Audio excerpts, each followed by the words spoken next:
Hey friends, and welcome back to my channel, or for those of you who are new, welcome. My name is Amy Rebecca. I am definitely not what you would call that girl, but I am working on changing my entire life for the better and taking you guys along for the journey. Today's video is actually going to be a season finale of Crazy Tales from Kuwait, a series where I have shared some of my weirdest, wildest, and in some instances most terrifying experiences from when I lived in Kuwait as an expat. If you've missed any of the episodes from this series, I'm going to link the playlist in the description box down below. I know a lot of you have loved this series and I'm so glad that you've enjoyed it, but all good things must come to an end, and since I'm moving to Vietnam next month, I kind of just want to look forward to the future and stop focusing on the past. And let's be honest, I'm probably going to have plenty of crazy tales from Hanoi to share with you. Okay, are you ready for this episode? Because I don't think I'm ready for this episode. To be completely honest with you, I didn't expect that I would ever share this story. Ever.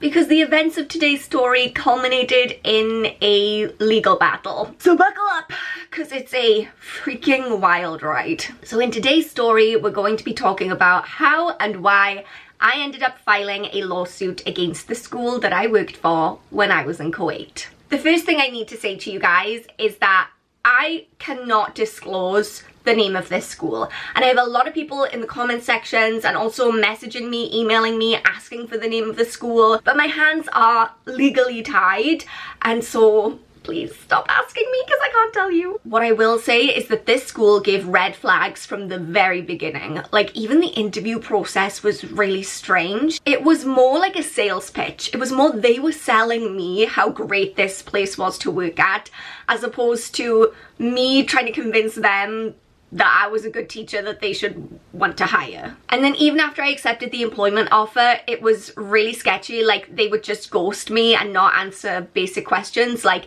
can you give me the address of the place that I'm gonna be living at, or who is going to be picking me up from the airport, just things like that. Like, what is the start date of work? Like, these things, they just never answered these questions, and it was giving me bad vibes. But we've already discussed Amy in her mid-20s just like plowed through those red flags in all aspects of life. Remember that time I almost got married a couple of years ago? Oof, we live and learn. I kind of assumed that once I got to the school, things would settle down a little bit. Like, if you're a teacher, you know that the start of the school year is quite hectic and stressful and all over the place, especially when you have a lot of new staff coming in, which is typically the case in an international school. But this was ridiculous. We got to the school and I think it was maybe like 3 or 4 days before the kids were meant to start.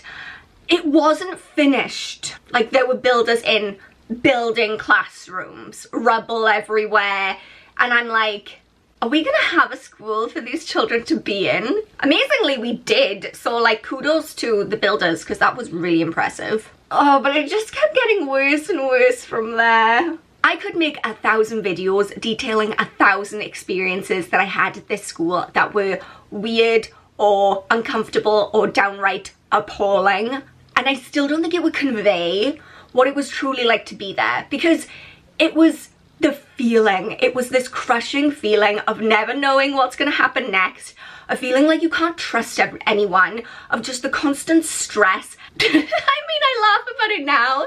It wasn't funny at the time. To try and give you some kind of example of what we were dealing with, we were being spied on. I know that sounds like I'm being paranoid, but we were literally being spied on. So for example, we had to live in the apartments that were provided by the school, which I've already made a whole other video about that living situation, which I will link for you guys. It was rough. But the guys who worked security at the apartment would monitor everything we did. When we went out, when we came home, what we were wearing, who we were with. They wouldn't let us have guests come into the apartment building, and if we tried, they would write it down. And all of these things that they would write down in this little book, they would then give to the employers of the school, because they didn't just want to control what we did within our work hours, they also wanted to control our whole lives. You couldn't talk openly to your colleagues about things because, number one, there was a rumor that there was a mic in the staff room.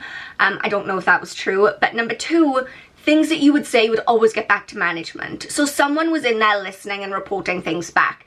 And I have this ridiculous example. This is such a tangent, but I'm gonna just lay it all out for you in this video. It might be a little bit long, but I'm gonna just like get all the tea out. I was at the pool one day and I was just writing in my diary, and I just wanted to make a note of some of the funniest things that had happened while I was at school so that I would remember them and look back at them.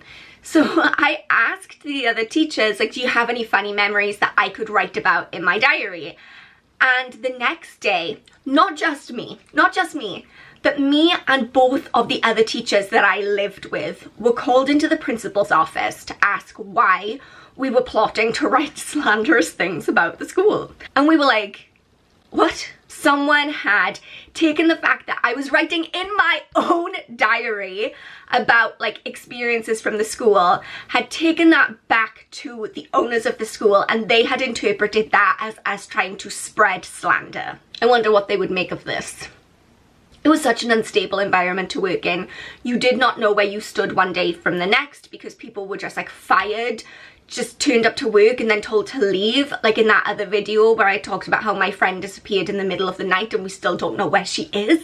And then even the teaching side of it was so difficult and stressful, and not in the way that normal teaching is difficult and stressful. For example, on my classroom computer, my copy of Microsoft was a fraudulent copy. So every like month it would like come up with this big thing and lock me out because I didn't have like the correct key because it was a fraudulent copy of Microsoft. So I would spend like one day a month unable to access my computer to do basic things like take attendance or like show kids the PowerPoint presentations of what we needed to learn. For, I can't remember if it was 2 or 3 days, all of the water was shut off in the school, and so we had no running water and no one was allowed to use the toilet.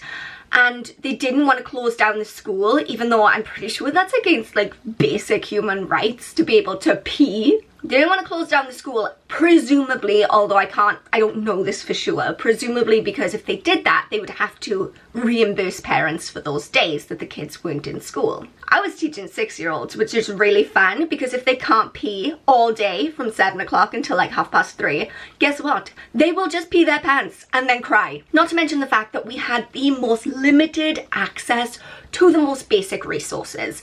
There was a resource lady, okay? Her only job, I'm going off on such a rant, but I have so much, it's all coming back to me. Her only job was to sit at the door of the resource room and stop teachers accessing the resources.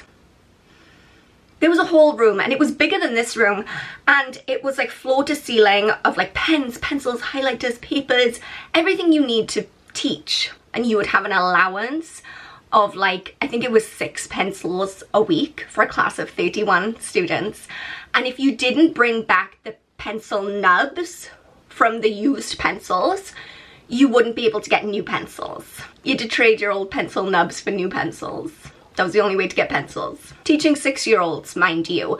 Do you know how hard it is to encourage a class of 31 6-year-olds to keep track of 6 pencils? You can't. They just go missing. And who cares? Because pencils are like 10 pence and they're charging people thousands to send their children to this school, but they won't give them pencils. I'm sorry, I think I have some residual trauma that's coming out today.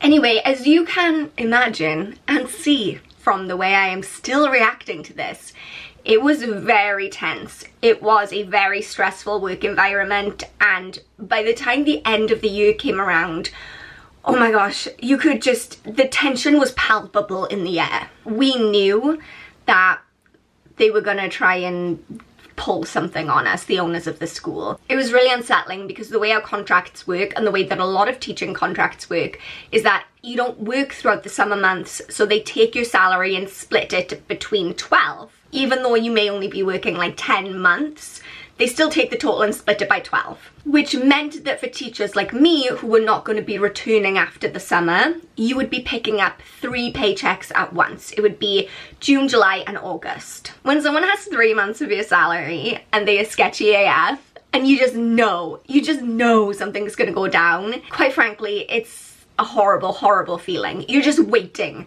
You're waiting for something awful to happen. So one of the teachers decided that he was going to file a lawsuit because separate from the actual like 3 months of salary that we were owed We were also owed, according to Kuwait law, 50% of 1 month's pay as like a leaving bonus. There's a word for that and I can't remember what it's called. He had looked it up and found out that that was a legal requirement, and in our contracts it said that we weren't entitled to that money because they were meant to take us on a trip to Egypt, but then they didn't because they said we all had too much of an attitude. Yeah, I didn't have any pencils. What do you expect my attitude to be like? Anyway, legally you can't do that. I know this now because I watch LEEJA Miller on YouTube, and 10 out of 10 recommend. But she has explained in her videos, and I assume it's got to be the case like across the board, not just in America, that you can't make a contract that supersedes the law of the land. The law always wins out against a contract. Like, you can't just write your own, it's like writing your own laws in a contract. You can't do that. So he's like, I'm gonna sue them for that 50%. And I was like, yeah, okay, I'll go with you. So a bunch of us got together and decided we were gonna file this class action lawsuit. And honestly, for me, I didn't care about the money and factored that money into my budget. If I got it, great. If I didn't, whatever. I was just so angry with all of the things that these people had put us through, had put the students through, had put the parents through. I just felt like this was their karma. But it was not as easy as simply going and filing a lawsuit. Of course not. We had to walk this very fine line because we did not want to file this lawsuit and have any possibility of them finding out about this before all of us had received our 3 months of pay. And they were putting off paying people, like they were stretching it out, because there was, as far as I remember, there was no automatic payment system like in the UK. Your employer just pays you through like a bank transfer. It wasn't like that. You had to go in to see the accountant and then he would pay you, and I think it was in cash. I'm pretty sure they paid us in cash the whole time, and then we would have to go and deposit in the bank. Or maybe it was a check. It wasn't automated. You literally had to go and see the accountant. It's the last week of the school year. People are leaving the country at the end of this week. And it's getting a little bit tense, right? Because people are trying to get in to see the accountant to get their money. 3 months worth of pay. And he's like, oh, I can't see anyone right now. Oh, I'm busy right now. You have to come back later. We know that we can't file our lawsuit until we all, I think there were 6 of us, get that money. We're down to the wire. I think the day before the last day was when I got my money, because I was like a freaking crazy woman at this accountant's door, and he was like, I can't see you now. And I was like, yes, you will, sir. That was the summer I lost my mind. So I got my money that day. A few people were still waiting for their money the next day, which was the last day of school, aka last day that this office is open, last day for people to get their money. So none of us had classes to teach and go down to the main foyer. Now, this is where the reception desk is. The accountant's office is right there too, and then it's just like a big open space. So I get down there and one of the teachers is like, they've brought a bus for us. A bus to where? Apparently there is some kind of document when you leave work in Kuwait that you will sign to say that your employer does not owe you anything. So they had brought in a bus to stick all the teachers on there, take them to the ministry and make them sign this document, which I couldn't sign because it wasn't true. They did owe me that extra 50% and I was about to sue their asses for it, so I couldn't sign this document. So we're obviously like, no, we're not gonna get on the bus. Still waiting for the last few people who are in the queue for the accountant to get their money so we can go to the lawyer's office. Maybe about 20 minutes later, we're still waiting for like the last maybe 2 people to get their money. This group of men shows up, random men, right? And they're like dithering around in the foyer. And someone comes up to me and they're like, those men are there to force us to get on the bus. I don't know if that's true or if that's not true. I will say that I also heard a rumour that one of the English teachers who got fired tried to demand his last paycheck and that people came in and beat him black and blue. Don't know if that's true. I didn't see it with my own eyes, but that's what I heard from 3 different people. So the fact that these goons are now hanging around in the foyer trying to force us to get on the bus to sign this document that I feel like I can't sign because I'm about to sue your ass because you haven't paid me 50% of the money that you feel like you don't owe me because you put it in a contract even though the law supersedes the contract. All of this is the state of my brain right now. Finally, in the nick of time, these last 2 people get their paychecks and we can leave. And as we're walking back through the foyer to leave, it's like all hell is breaking loose because the accountant has turned around and said, that's it, I'm not paying anyone else. And I don't remember how many teachers there were still like, well, I haven't been paid. He was like, well, that's not my problem. And he had 3 months worth of everybody's salary, and he was like, we're out of money. I don't know what to tell you. There's no money here for you. It was awful. It was awful. And what do you even do? Because you're about to find out the legal system is not exactly helpful there. So all this is going on in the foyer with the accountant being like, tough luck, I'm not paying anyone else. And we just walk out, go to the lawyer's office. I remember it distinctly because it was freaking so hot. It was June in Kuwait and it was Ramadan, so you couldn't have any water. And going to the lawyer's office and like filing this suit. And they all lived happily ever after. Not quite. That was in 2017, was it? And I don't know what happened with that lawsuit. Our lawyer was in touch with us for a while and then she just stopped contacting us and then she started ghosting us. I emailed a bunch of times and sent a bunch of messages and never heard back. So did other people who were in that class action. And then maybe like 2 weeks ago, got a random email out of the blue to be like, just to let you know, this is going to court soon. Maybe this court case will happen. Maybe it doesn't exist. I don't know. If it does and we win, I will of course let you know and keep you guys updated. But that's it. That is how my time in Kuwait ended. The next day, oh no, I think it was that night. I think that night I left Kuwait at like midnight and never looked back. What a time! Lord, what a time. I know this video was a little bit longer, it went off in all kinds of tangents, but I hope that you enjoyed it. If you did, then please go ahead and give this a thumbs up to let me know, and if you haven't subscribed already, why the heck not? Go ahead and hit that subscribe button right now, and also turn on the little bell so that you never miss an update from me. I need to go and like decompress after that, but remember that I love you all so much. You are enough just as you are, and I will see you soon. Bye guys!